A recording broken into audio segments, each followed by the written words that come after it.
It's Phoenix FM coming to you from Standon in 2019. It's nearly the end of the festival, but save the best to last. We are with Fleetmac. Hello. How are you guys doing? All right, great, yeah. Thank you. Yeah, very happy to be here. So you are the UK's biggest David Bowie tribute act, yeah? Yeah, that's it. Yeah, got it. I told you about the vibe check. Most of you are obviously a Fleetwood Mac tribute band. How long have you been doing that? Well, we're not actually a tribute band. Okay, sure. We are DJs, and Right. we have a remix project. So we started it 7 years ago, and essentially we create remixes and edits of Fleetwood Mac, Yeah. and collect kind of great ones from producer friends as well. And we run a night which is 4 hours usually. Yep. Of only Fleetwood Mac. So it's like a Fleetwood Mac rave, essentially, a complete journey into their back catalogue.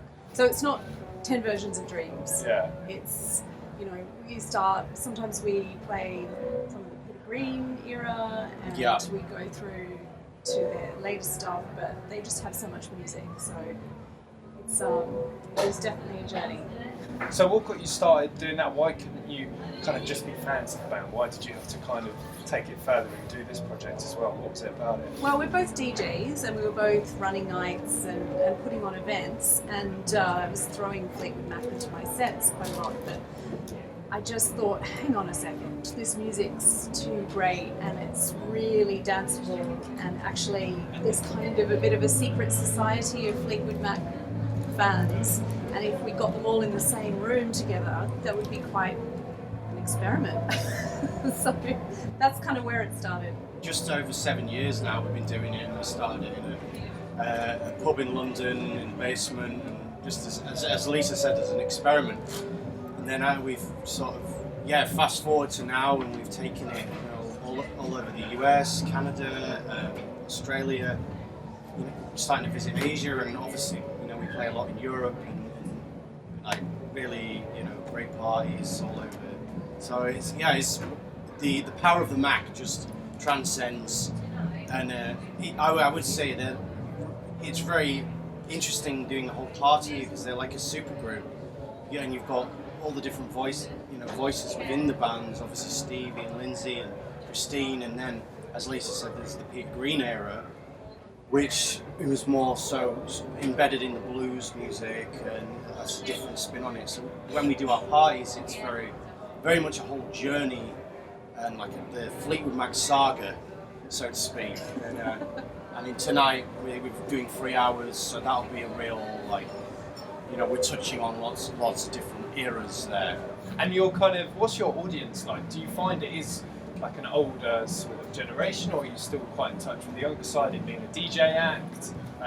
What kind of audience do you know? Yeah, it's right across the board. Yeah, that's really refreshing. Which is amazing, and it's at the parties you do notice the different demographics and ages, and it's just it's really interesting to see how that music spans generations. And some places it's younger. It's always a different experience, really. But the thing that I think goes most shows we do, it's the energy, and it's just that music's not. They're not always experiencing that volume, that intensity in a club or a festival, where there's the lights and a huge sound system, and they're listening to it in their car, their bedrooms, and it's a real personal experience. But we really try and make it feel like a real, create that energy when we perform. Like a club experience. So hearing their music on a really loud big sound system and giving people the space to really dance to it is I think what has made our night kind of so popular. I guess it's just a unique experience. Yeah, it's it's a place where you can kind of really lose yourself with the music, close your eyes and go for it. And sometimes, to your question about different ages, quite often we get people bringing their parents along. So actually raving with their mum and dads or their grandparents and going, well, this is kind of different. They're in my world, I'm in their world, and that's really cool to see, because the cross-pollination. Because people being there because they love the music is the best reason to be in a club. Another kind of double-barreled question: what is your favourite Fleetwood Mac song? And also, do you remix it? Because do you kind of find pressure? Like, I love this song so much, why would I change it? You know, and you have that pressure of recreating it in a way for people that can enjoy it, even though you know the song itself. For instance, like my favourite Fleetmac song is definitely Landslide. But I don't know if that would come across well because it's obviously quite a slow number, isn't it? We do have a couple. Are you playing it tonight? Actually, no, but maybe we might. Yeah. Yeah. I think we could Get it in there. Yeah, so mine would be Gypsy. It's it's just perfect. All the elements are just like really. The synergy is just amazing in that track. And we do have a remix. Good friends of ours, Twin Son, who've done a few for the project, and we've got this remix, and they've really took it kind of super pumping and like 128, and it's just that's a really special moment in the party for me when we hit that zone. It's very uplifting. It's just kind of uplifting, euphoric, and they've given it the perfect touch. And I mean there's so many great tracks, but that's the one for me for sure.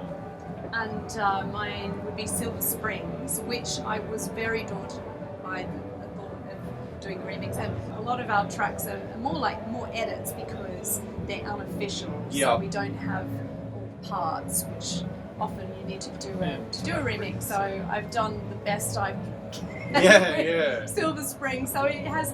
I've added sort of synth elements and bass lines and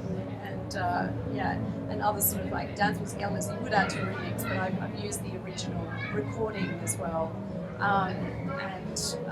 By no ways are our remixes better than the originals. You know, the originals are incredible. We love them, but I guess making an edit or a remix kind of allows us to kind of create more of a seamless sort of dance experience for people and to kind of add the wallop. Yeah.